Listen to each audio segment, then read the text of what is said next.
शानेबाज और मैं हूं आपके साथ रिया। स्वास्थ्य सेवाओं पर बड़ा संकट। छत्तीसगढ़ में 16,000 एनएचएम कर्मियों ने हड़ताल का बिगुल बजा दिया है। आज 5वां दिन भी अस्पतालों में सन्नाटा, मरीज बेहाल और सरकार पर बढ़ता दबाव। इसी कड़ी में एनएचएम कर्मियों ने आज काला दिवस भी मनाया। वहीं अब देखना होगा कि सरकार इनकी मांगे मानेगी या फिर नहीं। देखिए इस पर एक रिपोर्ट। एनएचएम कर्मचारी संघ का हड़ताल का आज 5वां दिन है। आज 5वें दिन को उन्होंने बेहद ही खास तरीके से मनाया है। उन्होंने आज काला दिवस मनाया है ताकि वो सरकार तक अपनी बात पहुंचा सके, सरकार को जगा सके। काला दिवस के रूप में आप लोगों ने आज का ये दिन मनाया है। सर, इसके पीछे आप लोग जो सरकार को मनाने की कोशिश कर रहे हैं, क्या कारण है? काला दिवस मनाने का एक ही उद्देश्य है, ब्लैक डे मनाने का एक ही उद्देश्य है कि शासन प्रशासन अंधा हो गया है, बहरा हो गया है, गूंगा हो गया है, सुनना ही नहीं चाह रहा है। हमारी जो प्रमुख 10 मांगे हैं, इस 10 मांगों के परिप्रेक्ष्य में हमने शासन प्रशासन को 160 बार से भी ज़्यादा आवेदन निवेदन कर चुके हैं।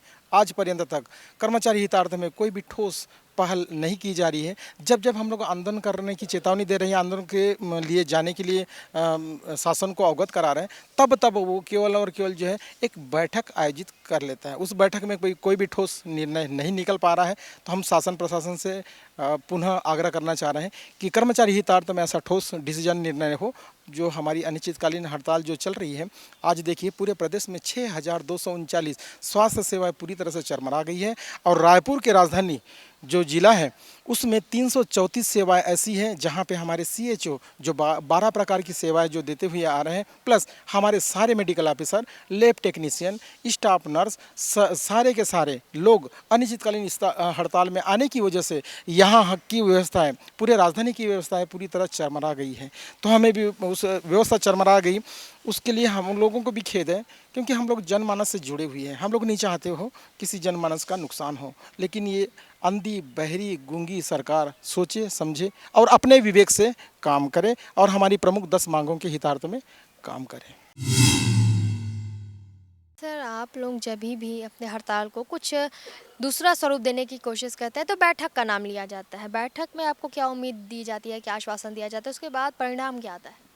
मैंने आपको बताना चाहूँगा कि जब कभी भी यहाँ पर जब चुनाव के वादे किए गए थे तो वहाँ पर बीजेपी के सरकार के जो वर्तमान में आसित जितने भी बड़े बड़े पदों पर मंत्री बनने बैठे हैं, आदरणीय ओपी चौधरी साहब, हमारे उप मुख्यमंत्री विजय शर्मा जी, अरुण साहू जी और हमारे विधानसभा अध्यक्ष डॉक्टर रमन सिंह साहब, ये सारे के सारे लोग यहाँ आकर के उन्होंने इस बात को कहा था कि जब हमारी सरकार आएगी आप हमें वोट दीजिए, हमारी सरकार आएगी, आपको 100 दिन के भीतर हम मोदी की गारंटी के अंतर्गत नियमित करने का रास्ता हम आपका प्रशस्त कर देंगे।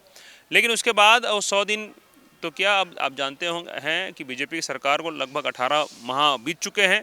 उन्होंने किसी भी प्रकार का जो पहल है हमारे इन मांगों को लेकर के, प्रमुख मांगों को लेकर के नहीं किया है। और एक समिति का गठन कर दिया जाता है, जो कि एक हम कह सकते हैं पुराने समय में भी हमने देखा है कि एक समिति को बना दिया जाता है। वो समिति अपने अपने में ही बात करती है, बंद कमरों में बात करती है, बंद कमरों से उड़ जाती है, लेकिन धरातल में उसका जो हमारी मांगों से संबंधित कोई भी मजबूत जो निर्णय है वो सरकार नहीं दे पाती है। और इसका कारण यही है कि हम नियमित लगभग एनएचएम को आज 22-25 साल हो गया रजत जयंती हम मनाने जा रहे हैं। छत्तीसगढ़ सरकार अभी रजत जयंती मनाने जा रही है। छत्तीसगढ़ की सरकार को अब 25 साल होने जा रहा है और आप देखिए इस 25 साल में आज भी जनता जो है त्रस्त है। जनता जो है आज भी अपने कई मांगों को लेकर के यहाँ पर हड़ताल विरोध कर रहा है, जो कि अच्छी बात नहीं है। हम एक अच्छा लोकतंत्र चाहते हैं और अच्छा लोकतंत्र के लिए हम वोट देते हैं और वोट देने के लिए कई लुभावने जो बातें हैं वो सरकार करती है और हम उनको मानते हैं कि वो हमारे वायदों को जो हमने रखा है, हमारी मांगों को अपने वायदों के रूप में हमारे सामने लेके आएंगे और वो पूरा करेंगे। लेकिन देखिए ये सरकार आज पर्यंत तक जो उन्होंने कहा था कि 100 दिन के अंदर अंदर आपकी मांगों को पूरा करेंगे, आज पर्यंत तक उन्होंने अपनी मांगों को, हमारी मांगों को जो है पूरी नहीं किया है। और केवल एक कमेटी गठित करते हैं और ये कमेटियाँ जो होती हैं बंद कमरों में ही दब के रह जाती है, उनकी आवाज़ें जो है वो बंद कमरों में रह जाती हैं। उसका कोई भी लाभ जो है आज पर्यंत तक किसी भी एनएचएम के कर्मचारी हो, चाहे कोई और भी कर्मचारी, अनियमित कर्मचारी हो, उनको नहीं मिल पाता है, जो कि बड़ा ही दुखद और खेद का विषय है। सर, आज तो आप लोगों ने काला दिवस मना लिया, इसके बाद अगर सरकार नहीं जागती है तो अगला कदम आप लोगों का क्या होगा? हमारा काम है, देखो हम सरकार के हिस्से हैं, सरकार से अलग हम नहीं हैं।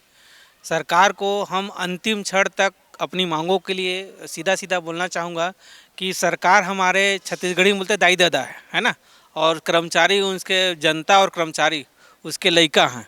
तो लइका का काम है बिल्कुल घोलन घोलन के मांगना, वो हम छोड़ेंगे नहीं। आवेदन निवेदन तो कर लिए हैं, अब मुड़ी पटक पटक के स्वर ला फोड़बो और सरकार से अपन मांगला लेके रहिबो।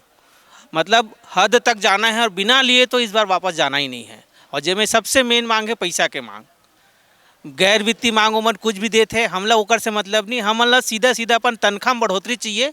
27% सरकार बोले रही से, जेकर बजट भी दे चुके रही से, एमन का कारण है, का घोल मिल जाए पता नहीं। हमला सीधा सीधा हमारे तनख्वाह में बढ़ोतरी चाहिए और कौन से महीने से तनख्वाह में बढ़ के ही ते चीज़ ला स्पष्ट करे, आदेशित करे। बस ये बोलना चाहता हूँ। सर, आप लोगों का आज पूरा हुआ काला दिवस, अब इसके बाद आप लोग आगे क्या कदम उठाने वाले हैं? आज हमारा काला दिवस था। हम सरकार को एक प्रतीकात्मक रूप से हमने आंदोलन किया और बताने का प्रयास किया कि काला दिवस के माध्यम से हम आंदोलन कर रहे हैं। अब इसके पश्चात कल हमारा और कार्यक्रम है जिसमें हम सद्बुद्धि यज्ञ करेंगे। साथ ही कल शनिवार है तो हम सुंदरकांड का पाठ भी करेंगे, ताकि हम चाहते हैं कि सरकार जो बैठी हुई है, जो हमारी चीज़ों को नहीं सुन रही है, उनमें उनको सद्बुद्धि आए, भगवान उनको सद्बुद्धि दे और वो हमारी जो मांगे हैं, जायज़ मांग है हमारी, उसको पूरा करे।